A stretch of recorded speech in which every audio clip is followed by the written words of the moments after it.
로마서 2장 1절로 16절 말씀 나누겠습니다. 로마서 2장 1절로 16절 교독합니다. 그러므로 남을 판단하는 사람아, 누구를 막론하고 내가 핑계하지 못할 것은 남을 판단하는 것으로 내가 너를 정죄함이니 판단하는 내가 같은 일을 행함이니라. 이런 일을 행하는 자에게 하나님의 심판이 진리대로 드는 줄 우리가 아노라. 이런 일을 행하는 자를 판단하고도 같은 일을 행하는 사람아, 네가 하나님의 심판을 피할 줄로 생각하느냐? 혹 내가 하나님의 인자하심이 너를 인도하여 회개하게 하심을 알지 못하여 그의 인자하심과 용납하심과 같이 참으심이 무슨 상을 일시하느냐? 다만 내 고집과 회개하지 아니한 마음을 따라 진노의 날, 곧 하나님의 의로우신 심판이 나타나는 그날에 임할 진노를 내게 쌓는도다. 하나님께서 각 사람에게 그 행한 대로 보응하시되 참고 선을 행하여 영광과 존귀와 썩지 아니함을 구하는 자에게는 영생으로 하시고, 오직 강을 지어 진리를 따르지 아니하고 불의를 따르는 자에게는 진노와 분노로 하시리라. 악을 행하는 각 사람의 영에는 환난과 공고가 있으리니 먼저는 유대인에게요 그리고 헬라인에게며 선을 행하는 각 사람에게는 영광과 존귀와 평강이 있으리니 먼저는 유대인에게요 그리고 헬라인에게라. 이는 하나님께서 외모로 사람을 취하지 아니하심이라. 무릇 율법 없이 범죄한 자는 또한 율법 없이 망하고 무릇 율법이 있고 범죄한 자는 율법으로 말미암아 심판을 받으리라. 하나님 앞에서는 율법을 듣는 자가 의인이 아니요 오직 율법을 행하는 자라야 의롭다 하심을 얻으리니, 율법 없는 이방인이 본성으로 율법의 일을 행할 때에는 이 사람은 율법이 없어도 자기가 자기에게 율법이 되나니. 이런 이들은 그 양심이 증거가 되어 그 생각들이 서로 혹은 고발하며 혹은 변명하여 그 마음에 새긴 율법의 행위를 나타내느니라. 하나님의 복음의 이른 바와 같이 하나님이 예수 그리스도로 말미암아 사람들의 은밀한 것을 심판하시는 그날이 나리라. 아멘.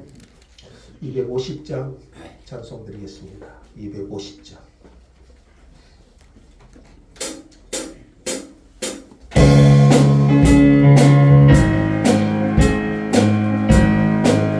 복음 안에 하나님의 그러니까 죄인된 인간이 하나님 앞에 의롭다함을 얻는 길, 그게 복음이에요. 그분이 누구신가요? 예수 그리스도. 그래서 복음에는 하나님의 죄인된 인간이 하나님 앞에 의롭다함을 얻고 하나님의 진노에서 구원받는 길, 그것이 바로 복음이고 예수 그리스도를 통하여 우리에게 참된 구원을 주십니다. 자, 로마서는 로마 교회 성도들에게 보내어진 편지입니다. 누가 썼죠? 사도 바울이 고린도라는 곳에서 기록을 했습니다. 이 편지의 주제는 우리가 잘 아시는 것처럼 하나님의 복음입니다. 하나님이 우리를 어떻게 구원하시는가? 그러니까 하나님께서 죄인된 인간을 어떻게 구원하시는가? 기독교의 근본 복음을 가르쳐준 말씀입니다. 그래서 로마서는 굉장히 중요한 성경 중에 성경이라고 이렇게 말해요. 사도 바울은 이 편지를 통해서 로마 교회가 다시 복음을 듣기를 원했습니다. 이유는 로마 성도들이 다시 한번 복음의 은혜를 깨닫고 그 복음의 간격을 누리게 하기 위함이었습니다. 그들 가운데 복음으로 말미암는 하나님의 능력이 역사하기를 소원하고 있습니다. 그래서 바울은 로마 교회 성도들을 다시 한번 복음 앞에 초청하고 있는 겁니다.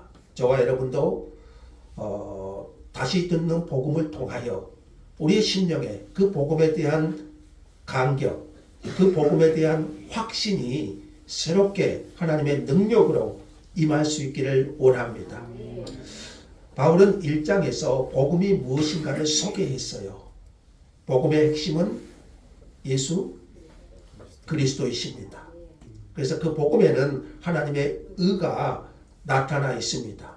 다시 말하면 예수 그리스도를 믿음으로, 복음이신 예수 그리스도를 믿음으로 죄인된 인간이 하나님 앞에 의롭다함을 얻고 구원을 받는 거예요.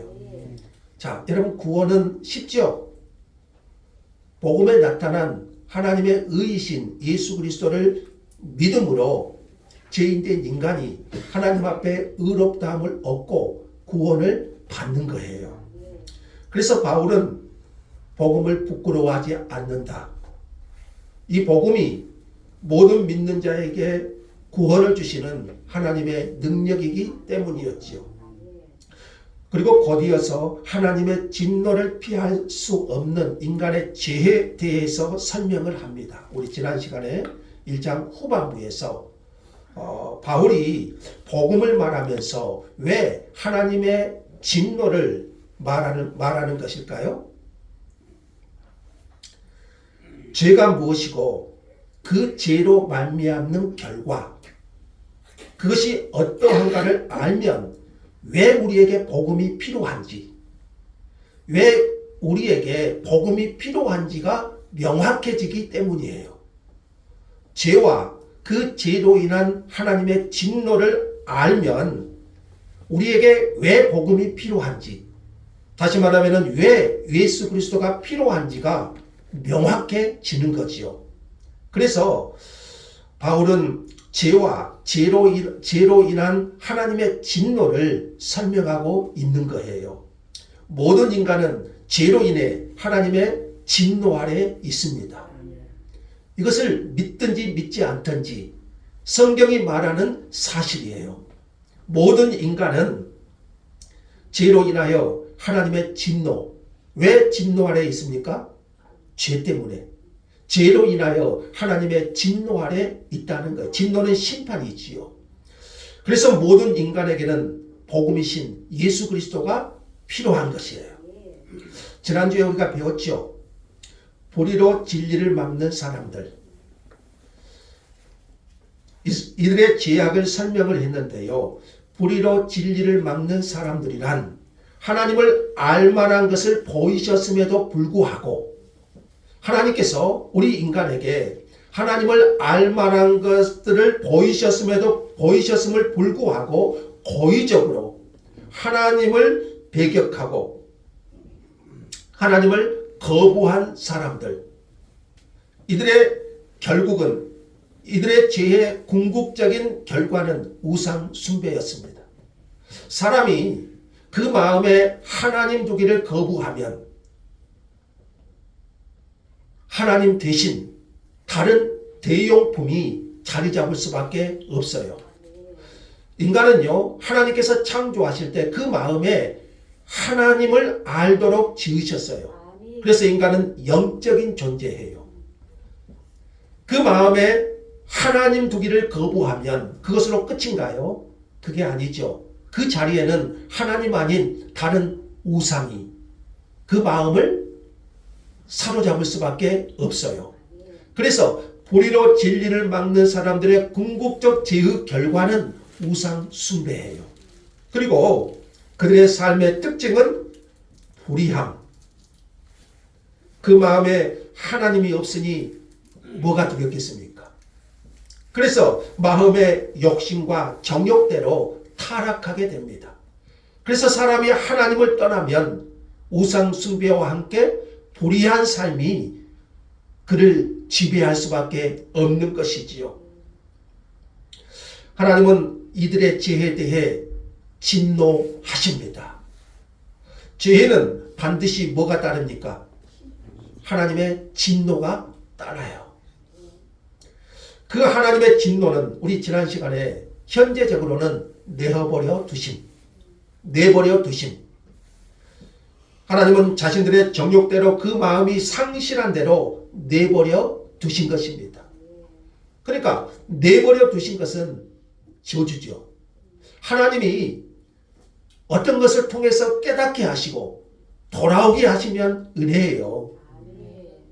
그러나 그것으로 끝나지 않습니다. 내버려 두심으로만 끝난다면 무섭지 않겠지요. 진노의 날 하나님의 의로우신 심판이 임하는 그날에 임할 진노를 쌓을 뿐입니다. 다시 말하면 그 결국은 영원한 심판이지. 자, 이제 로마서 2장으로 가봅시다. 로마서 2장 1절은 그러므로 이렇게 시작합니다.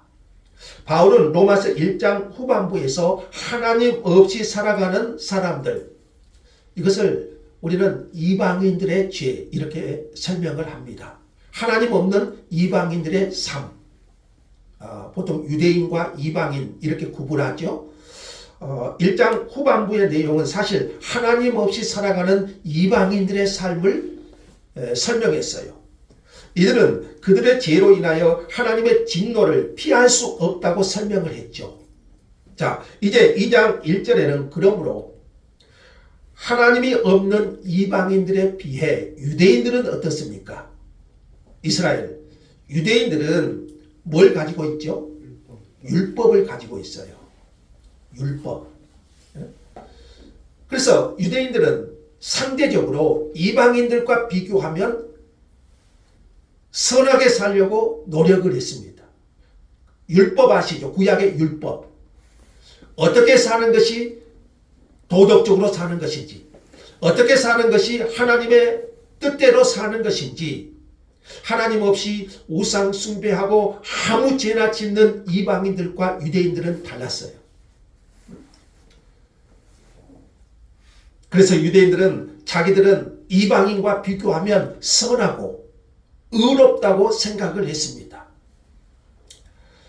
이방인들은 당연히 하나님의 심판의 대상이 되지만 그들은 그러잖아요. 지난주 본 것처럼 우상 숭배하고 아무 죄나 짓고 부도덕한 삶을 살고, 거기에 비해서 유대인들은 어떻습니까? 상대적으로 우월감, 우월의식, 그들보다는 낫다, 이런 생각을 가지고 있어요. 자기들은 그들과는 다르다고 생각하는 거예요. 그러면 이런 유대인들은 죄가 없습니까? 유대인들은 하나님의 진노에서 제외되었나요? 로마서 1장 후반부가 이방인들의 죄를 논했다면 2장은 도덕적인 유대인들의 죄를 논합니다. 그래서 성경이 말하고자 하는 것은 뭔가요? 이방인뿐만 아니라 유대인들도, 유대인 역시 똑같이 심판받아야 될 하나님 앞에서 똑같은 죄인임을 설명하고자 한 것이에요. 1절 한번 읽어봅시다. 1절 다 같이요. 그러므로 남을 판단하는 사람아, 누구를 막론하고 네가 핑계하지 못할 것은 남을 판단하는 것으로 내가 너를 정죄함이니 판단하는 네가 같은 일을 행함이라. 여기 남을 판단하는 사람들은 누구를 가리킬까요? 유대인들을 가리키죠. 유대인들. 말씀드린 것처럼 유대인들은 이방인들에 비해서 항상 우월감을 가지고 살았어요. 도덕적으로, 종교적으로 상당한 자존심을 가지고 있었습니다. 그도 그럴 것이, 그들에게는 뭐가 있었다고요? 율법이 있었잖아요. 율법. 쉽게 말하면 성경 말씀, 율법이 있었잖아요. 근데 이방인들은 율법이 없어요. 그러니까 방종하고 도덕적으로 타락한 삶을 살고 하나님의 영광보다 썩어진 우상을 섬기고, 이게 이방인들의 모습이었어요. 근데 상대적으로 유대인들은 이방인들에 비해서 굉장히 도덕적으로 우월한 그런 자부심을 가지고 있었던 것이죠. 그러나 바울은 남을 판단하는 사람들인 너희에게도, 유대인들, 그렇게 남을 판단하는 너희에게도 하나님의 뭐가 있다는 거죠? 심판이, 하나님의 심판이 있다는 것을 가르치고 있습니다. 세상에는 하나님을 믿지 않지만 믿는 사람보다요 진실하게 사는 사람들도 많습니다. 교회는 다니지 않고 믿지 않지만 믿는 사람보다 도덕적인 사람도 훨씬 많아요. 여러분 그런 사람들 많지요. 믿지 않는 사람들도요. 믿는 사람보다 훨씬 도덕적인 사람도 훌륭한 사람도 많습니다. 바울 당시 이 세네카라는 철학자가 있었는데요. 그 사람은 엄격한 자기 성찰을 하고 또 우상을 경멸하고 도덕적 안내자 역할을 했던 사람입니다. 그런데 이런 사람들도 교회는 다니지 않지만 믿음은 없지만 정말 도덕적으로 굉장히 훌륭한 사람들이 있잖아요. 그런데 우리는요 그런 사람들을 향해서 하나님의 진노를 받아야 된다. 그들도 여전히 하나님의 심판의 대상이다. 이렇게 하면 잘 받아들이지 않습니다. 사실 여러분 스스로 선하다고 생각하는 사람과 도덕적으로 죄를 많이 지은 사람 두 사람이 있어요. 스스로 선하다고 생각하고 착한 일을 많이 한 사람, 그래서 나는 도덕적으로 선하다 이렇게 생각하는 사람과 도덕적으로 죄를 명백히 죄를 더 많이 지은 사람 중에 누가 예수 믿기 더 쉬울까요? 어떤 사람이 예수 믿기 쉽겠어요? 도덕적으로 확실히 나는 죄인이다. 죄를 많이 지은 사람이 예수 믿기가 훨씬 쉽습니다. 나는 도덕적으로 선하다 이렇게 생각한 사람은요 예수 믿기가 어려워요. 그래서 바울이 그랬잖아요. 죄와 하나님의 진노를 설명하잖아요. 죄를 알아야 그 죄의 막중함을 알아야 복음의 필요성을 알잖아요. 근데 나는 상대적으로 선하다고 생각하니 나는 죄가 없다고 생각하니 복음이 필요할까요? 필요하지 않아요. 그래서 예수 믿기도 더 어려워요. 그러나 성경은 보리로 진리를 막는 이방인들이나 또 이들을 판단하는 유대인들이나 하나님 앞에서 똑같은 죄인이다. 그래서 뭘 피할 수 없어요? 하나님의 진노를 피할 수 없는 죄인이라는 것을 설명해요. 결국 성경은 우리에게 무엇을 가르치고 싶은 것인가요? 이방이나 유대인이나 모두 다 죄인이다. 로마서 3장 10절 기록된 바 의인은 없나니 하나도 없다. 이것이 성경이 오늘 우리에게 가르쳐주고자 한 거예요. 이방인이나 그러니까 제가 전라도사 아싸리 드러난 이방인들이나 그러나 상대적으로 선하게 살려고 하는 유대인들이나 하나님 앞에서 볼 때는 똑같은 죄인이고 하나님의 진노를 피할 수 없는 사람들이다. 이것을 설명하는 이것이 성경이 말하는 인간의 모습이에요. 자, 그러면 여기서 우리가 남을 판단하는 사람들의 잘못된 특징, 자, 그것을 한번 생각하면서 이런 모습이 우리에게는 없는지 점검해 보았으면 좋겠습니다. 자, 먼저 남을 판단하는 사람들은요, 다른 사람에 대해서 관심이 많습니다. 이 관심은 좋은 의미에서가 아니라 부정적인 의미에서의 관심이에요.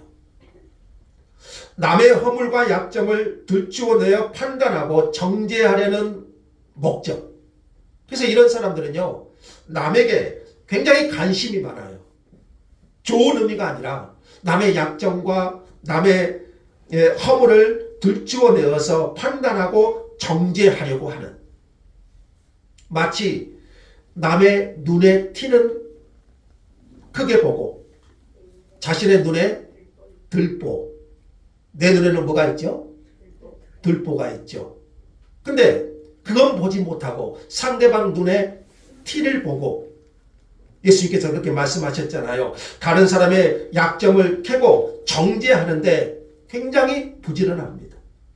그래서 예수님께서 하신 말씀 여러분 그러잖아요. 내 눈에 들보를 먼저 빼고 남의 눈에 뭘 빼라고요?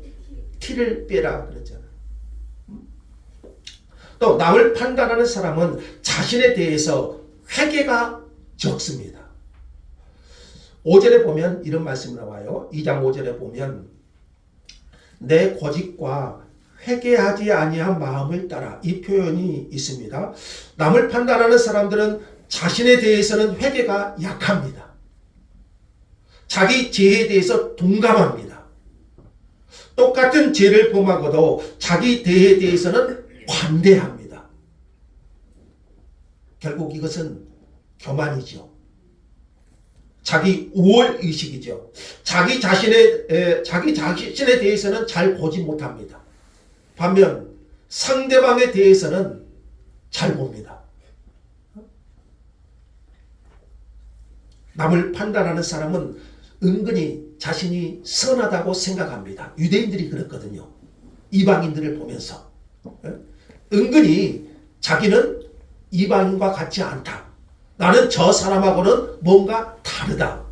그런 어떤 의식을 가지고 있거든요. 그래서 남의 장점보다 험을 보기를 좋아하고 자신의 결점을 못 보고 남의 단점만을 부각시키기를 잘합니다. 한 형제가 어느 집회에 참석을 했어요. 그런데 가만히 보니까 그 집회에 참석하는 것을 보니까 모든 것이 허물 뿐이에요. 목사님은 목소리가 별로 안 좋아서 싫고, 찬양 인도자는 자기 스타일이 아니어서 싫고, 앞에 앉은 사람은 이래서 싫고, 뒤에 앉은 사람은 저래서 싫고, 그 자리에 앉아 있겠어요?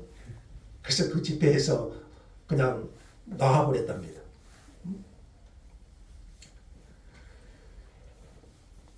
사람들이 왜 이처럼 다른 사람을 비판할까요? 유대인들처럼. 이는 남을 비판함으로 자기 의를 은근히 드러내기 위함이지요. 이러한 모습은 개인에 대해서뿐만이 아닙니다. 교회에 대해서도 곧잘 판단합니다. 약점과 허물을 잘 들추어냅니다. 내가 바꿔야 될 사람이라고는 생각하지 않아요. 사실 누가 바뀌어야죠? 내가 바뀌어야죠. 내가 바뀌어야죠. 나를 모르는 것, 여러분 이것이 무서움이에요. 이것이 죄예요. 자기 자신을 모르는 거지요. 이것이 하나님의 진노를 쌓는 행위가 돼요. 자, 우리 속담에 이런 말도 있죠. 똥 묻은 강아지가 겨 묻은 강아지 보고 나무란다. 그런 속담도 있고 또 이런 속담도 있죠. 가랑잎이 솔잎 보고 바스락거린다고 한다. 누가 더 소리를 많이 내겠어요? 가랑잎. 근데 솔잎 보고 바스락거린다고 한다. 이런 말도 있잖아요. 사실 자기 허물이 많은 사람일수록 남의 허물을 탓합니다. 남의 허물을 말함으로 자기의 허물을 덮으려고 하는 심리적인 동기가 그 사람 안에 내재되어 있기 때문입니다. 그러나 우리는 자기 죄에 대해서는 엄격하고 남의 죄에 대해서는 관대해야 되지요. 우리가 매주일 설교를 듣잖아요. 매주일 설교를 들어도 눈 하나 깜짝하지 않고 돌아가는 경우가 너무 많아요. 정말 은혜는요, 주신 말씀이 내게 주신 하나님의 말씀으로 들려질 때에 그것이 최고의 은혜잖아요. 근데 그게 전혀 나에게는 들려오지 않아요. 심지어는요, 이 말씀은 누가 드려야 되는데? 물론 내가 드려야죠. 내게 주신 말씀으로 들려지지 않는 것이요, 얼마나 무서움인지 몰라요. 오늘 본문에 보니까요, 우리가 남을 판단할 때 그 판단이요, 하나님의 판단은요, 내가 남을 판단하면 하나님의 판단이 내게 찾아와요. 성경은 남을 판단하는 자들에게 너희도 하나님의 심판대 앞에 판단받을 자리가 있음을 알아야 된다고 가르쳐요. 네가 남을 판단하지만 그러나 하나님 앞에 판단받아야 될 죄인임을 가르쳐 주는 거예요. 그러면 주님께서 우리를 판단하실 것인데 하나님께서 우리를 판단하실 때 그 하나님의 판단의 기준은 뭘까요? 오늘 본문에 두 가지로 말하는데요. 첫째 2절을 보면은요. 이런 일을 행하는 자에게, 이런 일은 어떤 일이죠? 판단하는 자들, 유대인들을 말해요. 이런 일을 행하는 자에게 하나님의 심판이 진리대로 되는 줄 우리가 안다. 하나님은 진리대로 판단하십니다. 진리대로 판단한다는 것은 공정하게, 정확하게. 사람은 정확하지 않을 때가 있어요. 근데 하나님은 진리대로 공정하고 정확하게 판단하십니다. 이 크레머라는 신학자가 이 진리대로 판단하는 말을 어렵게 설명한 단어가 있는데 이렇게 설명을 했어요. 진리란 현상의 기초가 되는 저변의 실체. 어렵게 설명했습니다. 현상의 기초가 되는 저변의 실체. 이게 좀 쉬운 말로 하면 뭐냐면요. 밖으로 드러난 현상적인 것의 기초는 그 저변에 숨어 있는 다른 실체가 있다는 거예요. 내가 어떤 밖으로 드러난 어떤 실체가 있잖아요. 현상이 있잖아요. 그러나 그것은 그 저변에 숨어 있는 다른 실체가 숨어 있다는 거예요. 내 속에 숨어 있는 뭐가 현상으로 나오는 거예요. 유대인들은 분명히 우상 숭배자들은 아닙니다. 이방인들에 비해서. 그들은 성적으로 문란한 삶을 살지도 않았습니다. 도덕적으로 부도덕한 삶을 살지도 않았습니다. 그래서 그들은 이방인과 다르다고 생각했어요. 사람들은 드러난 것으로만 판단해요. 드러난 것으로만. 그러나 하나님은 그렇지 않다는 거예요. 그 밑바닥에 숨어있는 실체를 보고 판단하신다는 거예요. 사람들은 그러잖아요. 드러난 현상으로만. 그러나 하나님은 진리대로 판단하신다. 그것은 그 밑바닥에 숨어있는 실체. 드러나지는 않았지만 그 안에는 뭐가 있죠? 내 안에 악함과 더러움과 죄가 숨어 있는 거죠. 그것이 현상으로 드러나지 않았을 뿐이죠. 그렇게 보니까 유대인 너희들도 이방인과 같이 드러나지는 않았지만 그 저변의 실체를 보니까 그래서 인간은 언제 그렇게 말하잖아요. 그 안에 이방인과 똑같은 그 모습이 숨어 있다는 거죠. 그래서 성경은 1절에서 이렇게 말해요. 판단하는 네가 같은 일을 행함이라. 이렇게 말해요. 자, 또 6절은 하나님이 어떻게 심판하신가 보세요. 행한 대로 판단하신다. 6절 한번 읽어볼까요? 6절 다 같이요. 하나님께서 각 사람에게 그 행한 대로 보응하시되 네, 행한 대로 보응하신다 이렇게 말해요. 이 말씀은 유대인들에게는 충격적인 말씀일 수 있어요. 왜냐하면 유대인들은 이방인들과 자신들을 비교하면서 늘 자신들의 행함에 대해서 이방인들을 판단했잖아요. 이방인들은 겉으로 드러났고 유대인들은 행함으로는 이방인들보다는 낫다. 그런데 성경은 너희의 행한 대로 갚아주겠다. 보응하신다. 유대인들 행함으로 하나님 앞에 인정받으려고 했는데 그렇게 심판하신다고 하니까 유대인들에게는 충격적인 말일 수 있죠. 또 3절에는 이렇게 말합니다. 이런 일을 행하는 자를 판단하고도 같은 일을 행하는 사람아, 네가 하나님의 심판을 피할 줄로 생각하느냐. 우리가 다른 사람과 비교할 때 죄의 경중은 있을 수 있습니다. 어떤 사람은 정말 90% 이상 선하게 살 수도 있고 어떤 사람은 10% 정도 죄의 경중은 있을 수 있어요. 다른 사람과 비교하면. 그러나 하나님 앞에서는 그 누구도 하나님의 진노를 피할 수 없습니다. 요한복음 8장에 보시면 현장에서 간음하다 잡힌 여인 사건이 기록되어 있죠. 율법에 간음한 여인은 돌로 쳐 죽이라고 했고요. 사람들은 현장에서 간음하다 잡혀온 여인을 예수님 앞에 세우고 돌로 쳐 죽이라고 말합니다. 그때 예수님께서는 뭐라고 하십니까? 너희 중에 죄 없는 자가 돌로 치라 그렇게. 그러니까 사람들이 어쩝니까? 양심의 가책을 받아서 돌을 내려놓고 다 가버렸어요. 뭘 보여주고자 하신가요? 자기 자신의 거울에 비춰보면 의인인 것처럼 느껴지지만 하나님의 말씀으로 자신을 비춰보니까 바로 나도 그 자리에 있어야 될 여인과 똑같은 죄인이라는 것을 보여주고 있죠. 단지 그들은 겉으로 그런 현상이 드러나지 않았을 뿐 내 안에는 똑같은 그런 죄성이, 그런 죄가 나도 저 여인과 똑같다는 것을 하나님의 말씀이 그들에게 보여주신 거예요. 우리는 자기 스스로 의인이냐 하지만 사실은 동일범입니다. 하나님의 판단 앞에 그 누구도 예외가 될 수가 없어요.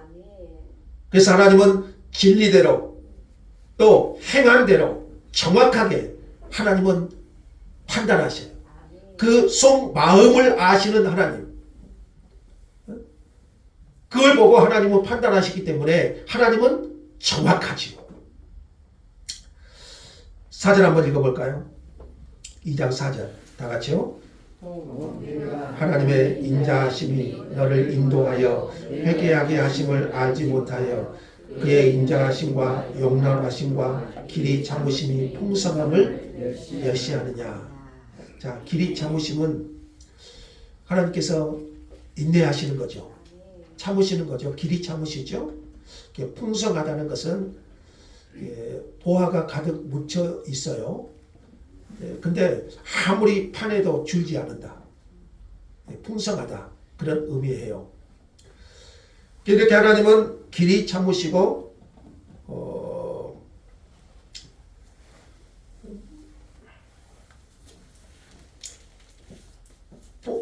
길이 참으심이 풍성함.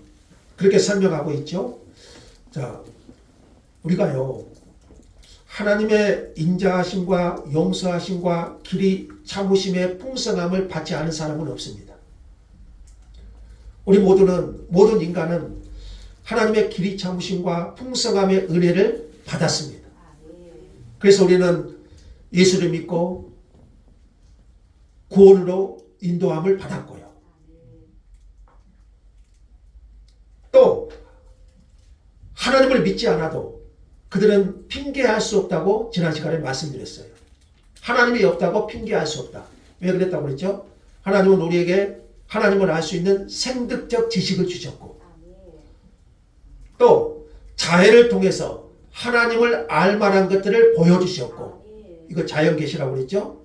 더 나아가서 성령을 통해서 하나님의 살아계심을 알게 하셨어요. 이거 우리 특별계시라고 이렇게 말씀을 드렸죠. 그래서 사람이 하나님을 모른다고 핑계할 수 없다. 이렇게 바울이 잘라 말했죠. 그럼에도 사람들은 썩어지지 않으려는 하나님의 영광을 썩어질 사람과 금수와 버러지 형상의 우상으로 바꾸어 버렸습니다. 상대적으로 우월했던 유대인이라도 이해가 아닙니다. 그럼에도 하나님은 오래 참으십니다. 왜 참으십니까? 너를 인도하여 회개하게 하심에 이르기를 원하시기 때문이지. 이방인이나 유대인이나 하나님은 길이 참으심이 풍성하셔요. 왜 참으십니까? 회개하고 구원에 이르기를 원하시기 때문에. 그러나 끝까지 고집과 회개하지 않으면 어떻게 될까요? 6절 한번 볼까요? 다만 내 고집과 회개하지 아니한 마음을 따라 진노의 날 곧 하나님의 의로우신 심판이 나타나는 그날에 임할 진노를 내게 쌓는다. 사람이요 끝까지 고집을 부리고 회개하지 않으면 로마서는 그러잖아요. 분명히 핑계할 수 없다. 하나님이 없다고 핑계할 수 없다. 끝까지 길이 참으심의 풍성함을 멸시하면, 그들의 고집으로 회개치 않으면 결국 하나님의 진노를 쌓는 것이죠. 그럼 여러분, 하나님의 진노를 피할 수 있는 길은 뭔가요? 회개하는 거죠. 회개하지 않으면 결국 하나님의 진노를 쌓는 것이고요. 수요일에 나훔 살피고 있는데요. 니느웨의 심판을 경고하는데, 한 번은 니느웨에 하나님이 요나 선지자를 통해서 심판의 메시지를 전해요. 니느웨는 이스라엘로 하면은 원수나라거든요. 근데 요나가 가기 싫죠. 원수나라에게 복음을 전하기가. 그래서 다른 방향으로 배를 타고 가다가 물고기 뱃속에서 3일간 훈련을 받고 다시 니느웨로 가서 복음을 전하잖아요. 원수나라 백성들이 복음을 영접하고 구원받기가 싫었어요. 요나는. 근데 요나가 언덕에 올라가서 작은 소리로 선포하는데요. 왕부터 시작해서 백성들이 금식하며 애통하며 회개해버려요. 요나의 생각하는 정반대의 일이 일어나버려요. 그래서 하나님이 니느웨 백성의 심판을 유보시킵니다.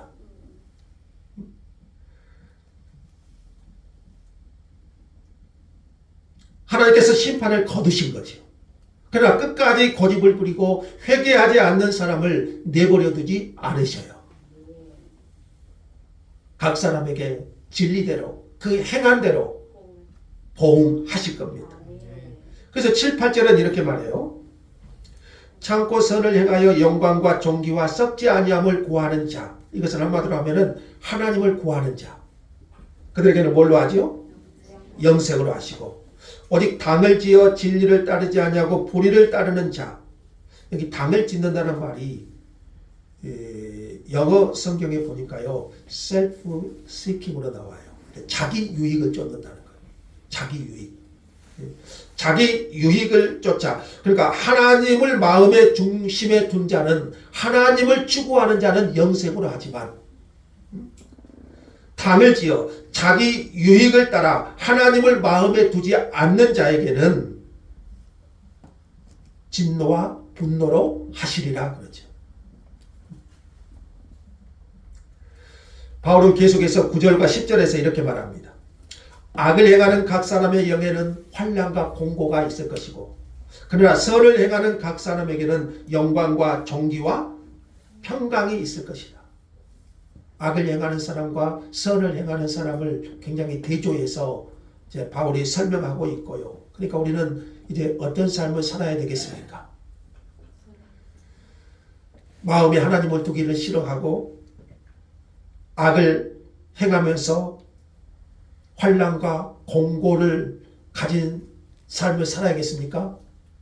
아니면 하나님을 마음에 두고 하나님을 추구하며 영광과 존귀와 평강에 있는 삶을 살아야겠습니까?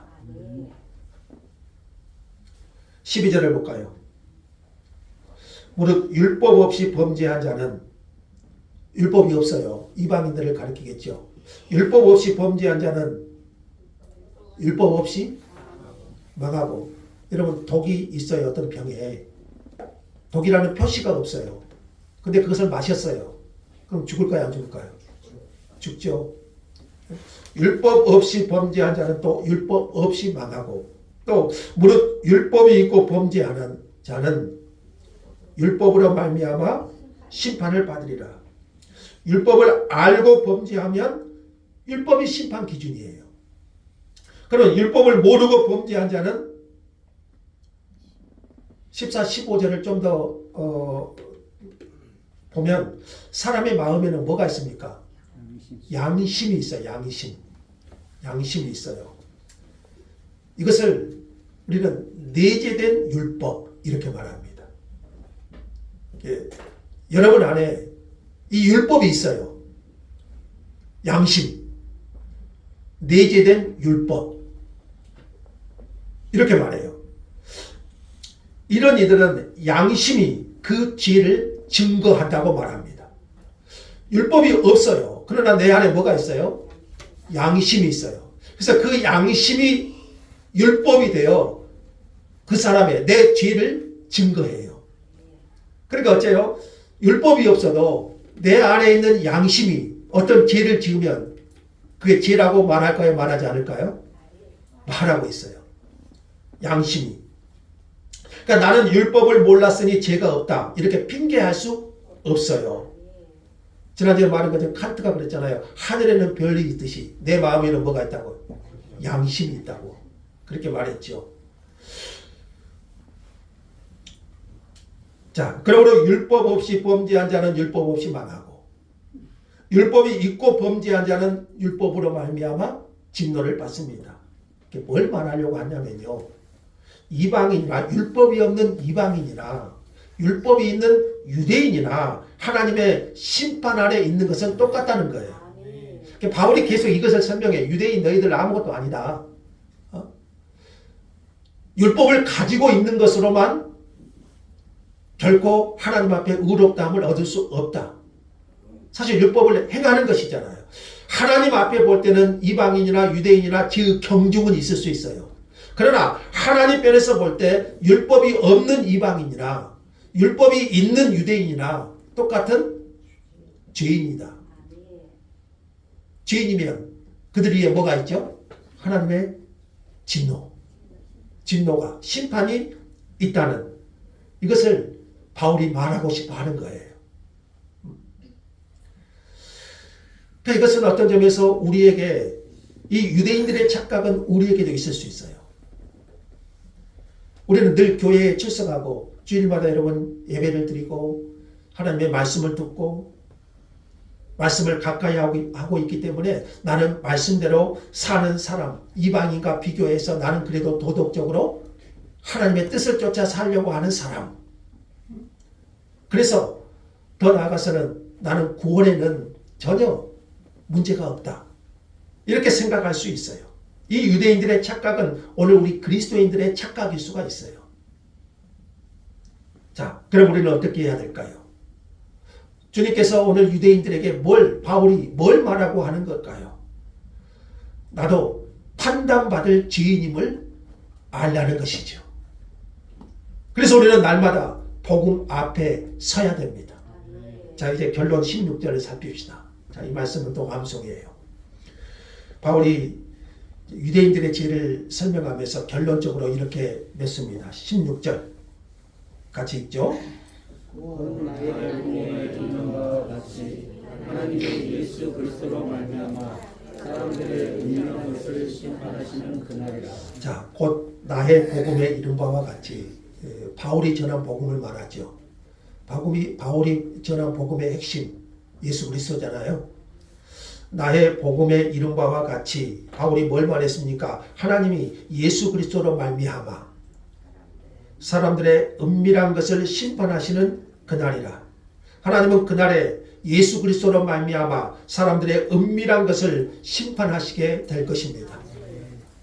그러니까 이것은 예수님이 우리의 심판장이 되신다는 말이고 더 나아가서 예수 그리스도로 말미암아 복음이신 예수 그리스도로 말미암아 그날에 그 기준으로 심판을 받게 될 것이에요.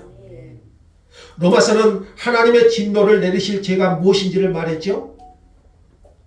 불의로 진리를 막는 이방인들의 삶에 대해서 설명했고 또 오늘 말씀에서는 율법으로 남을 판단하고 정죄하는 유대인들에 대해서 말했고요. 이방이나 유대인들도 똑같은 뭐라고요? 죄인이고 그래서 하나님의 진노 아래 놓여 있다. 그걸 설명하는 거죠. 자, 그러면 유대인이나 이방인이나 그 죄로 인해 하나님의 진노 아래 놓여 있다면 동일하게 무엇이 필요할까요? 복음이요. 복음. 그래서 16절에 나의 복음에 이른 바와 같이 하나님이 예수 그리스도로 말미암아 심판하시는 그날 예수 그리스도가 심판장이 되시고 그날의 심판의 기준은 예수 그리스도가 되실 거예요. 유대인이나 이방인이나. 그래서 복음이 나타난 거예요. 바울이 전한 복음은 예수 그리스도로 말미암아 심판하신다는 겁니다. 하나님의 진노를 해결하는 것은 그러니까 오직 한 가지, 하나님의 복음이신 예수 그리스도 뿐이십니다. 십자가에서 내 대신 진노를 받으신, 죄는 뭐가 있다고 그랬죠? 심판, 진노가 있다고 그랬죠. 근데 주님께서 십자가에서 내 대신 진노를 받으심으로 그 예수 그리스도를 믿는 자는 하나님의 진노에서 해방되게 하신 것이지요. 로마서 5장 9절 읽고 마칠까요? 그러면 이제 우리가 그의 피로 말미암아 의롭다 하심을 받았으니 더욱 그로 말미암아 진노하심에서 구원을 받은 것이니. 로마서는 이것을 가르쳐 주잖아요. 하나님의 진노에서 구원받는 길. 여러분 이것보다 중요한 것이 있을까요? 여러분 이 진리를 어디에서 배우겠어요? 다른 종교가 있나요? 하나님의 진노 아래 있는 이방인이나 유대인의 죄, 그 죄로 인한 진노에서 구원받는 길, 이게 복음이잖아요. 그의 피로 말미암아, 십자가의 피죠. 예수 그리스도죠. 그 복음에 하나님의 의가 나타났고 의롭다 하심을 받았으니 하나님의 진노하심에서 구원을 받을 것이다. 하나님은 오늘도 주 예수를 믿고 하나님의 진노에서 그 진노하심에서 구원을 받으라고 복음을 선포하고 계십니다. 오늘 복음이 전해지고요. 그 복음을 듣는 중에 여러분 나 역시 하나님의 진노를 내리실 죄인이구나. 이것이 깨달아지고 그런 진노에서 내가 건진받을 것은 오직 예수 그리스도를 믿는 길밖에 없구나. 여러분 이것을 성령께서 깨닫게 해주셔야 됩니다. 오늘 이 설교를 듣고도 그것이 깨달아지지 않는다면 여러분 우리는 기도해야 돼요. 여러분 살면서 이것보다 중요한 것은 없어요. 내가 살면서 예수 그리스도를 믿음으로 의롭다함을 받는 것, 그 하나님의 진노에서 건진받을 수 있는 것, 여러분 이것을 알고 깨달아지고 믿어진다면 여러분 이것보다 복된 것은 없잖아요. 이걸 어찌 돈을 주고 살 수 있겠습니까? 이것은 성령님께서 여러분의 심령에 은혜를 주셔야 돼요. 그 은혜를 받은 우리는 오늘 그 복음의 간격으로 감사함으로 하나님 앞에 살아가야 될 줄로 믿습니다. 우리는 넘어지고 또 연약하고 판단받을 수밖에 없는 죄인이지만 오늘도 그 복음이 저와 여러분을 이끄시고 살리시고 영생에 이르게 하실 줄 믿습니다. 감사합니다. 주님, 죄로 인한 하나님의 진노의 대상인 우리를 십자가의 복음으로 구원하시고 의롭다함을 얻게 하신 은혜를 감사합니다. 오늘도 이 복음을 들었습니다. 듣는 데만 그치지 않게 하시고 성령님 깨달아지게 하시고 그 감격을 회복하게 하시고 하나님 앞에 나아가게 하여 주옵소서. 주 예수님의 이름으로 기도합니다. 아멘. 257장 찬송드립니다. 257장.